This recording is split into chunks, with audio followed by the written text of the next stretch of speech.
Près de l'Apocatière, à 4 km à vol d'oiseau de l'autoroute 20, juste derrière Saint-Pacôme, il y a un beau grand lac de 3 km de long. Il est discret, et pour cause. Il n'y avait pas d'accès public avant mai 2017. De cette vue, on ne peut pas le voir sur toute sa longueur. Il y a 55 propriétés riveraines et une auberge. Elle est cachée sous la neige, mais l'eau du lac Saint-Pierre est aujourd'hui limpide. Pourtant, le plan d'eau n'a retrouvé la santé que récemment. Il y a 10 ans, les riverains constataient que le lac était malade parce qu'il s'y écoulait trop de phosphore. Mais en 2006, à travers la province, il y a eu, on appelait ça même l'attaque des algues bleues. Alors, on l'a subi ici. Ça a duré à peu près 2-3 ans.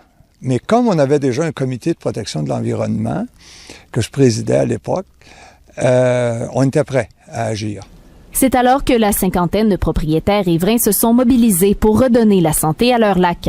À coup de campagne de sensibilisation, ils ont, entre autres, éliminé les savons avec phosphore, remis aux normes une quinzaine de fosses septiques, modifié certains enrochements et limité l'utilisation de bateaux à moteur sur le lac. La facture, 225 000 $ payée en grande partie par Québec. Et l'approche a porté fruit. Donc, le tout financé entièrement par les fonds publics, principalement de Québec, et la balance venant de la MRC de Kamouraska. Ce n'est que 11 ans plus tard qu'on inaugure en grande pompe ce petit accès public, si exigu que le stationnement est situé plus haut sur le chemin. Avec restriction, car la navigation motorisée est réservée aux membres de l'Association des propriétaires du lac. L'expression est un lapsus, puisqu'il s'agit des propriétaires riverains et non les propriétaires du lac. Une erreur de langage devenue courante au Québec. On voit ici la division des terres, toutes privées évidemment.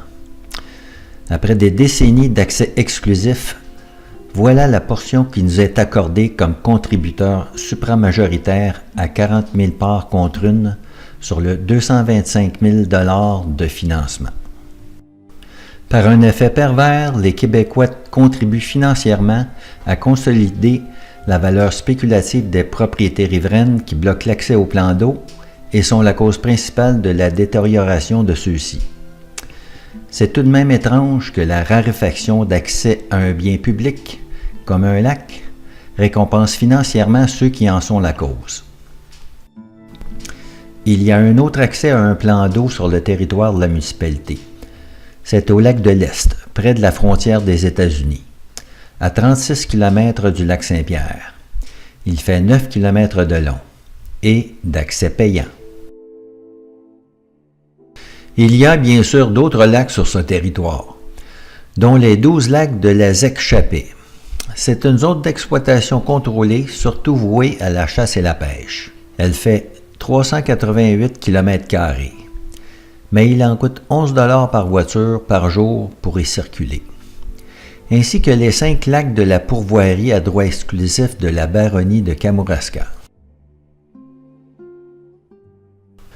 Pour conclure, cet exemple documenté n'est qu'un cas typique du chaos que l'on vit sur l'occupation du territoire au Québec.